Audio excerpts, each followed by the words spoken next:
ngasi October tang amma sagolse numit ki Imphal da pongba pauchi kharage lines te jare taminarasi jananeta irabatpu miyam ni kai khumna bot khre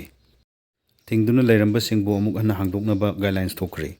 October 15 dagi school hangdokpa yare mama mapa gi ayaba amadi lawangadawri Jenims ki gaini ward ki staff taruk positive oire COVID-19 na sikhiba mi gi masing 53 sukre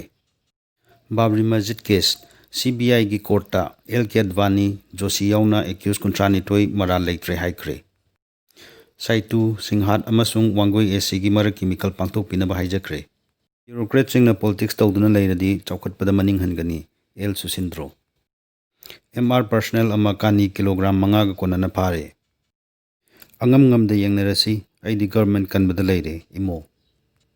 Armenia amasung Azerbaijan gi landa pak sanna asiana thogle USA gi state kunmathoi da covid case hengalakle None district da covid-19 positive oiba hengalakli UP gang rape case imung manung yawandana police na nupi macha adu numidang pung 2 makai da poloikre paktaknana protest sing tawkre amasung Manipur gi hockey chawkhatnaba district khuding makta matam ga chunaba field sing semgatkani Gyanendro thank you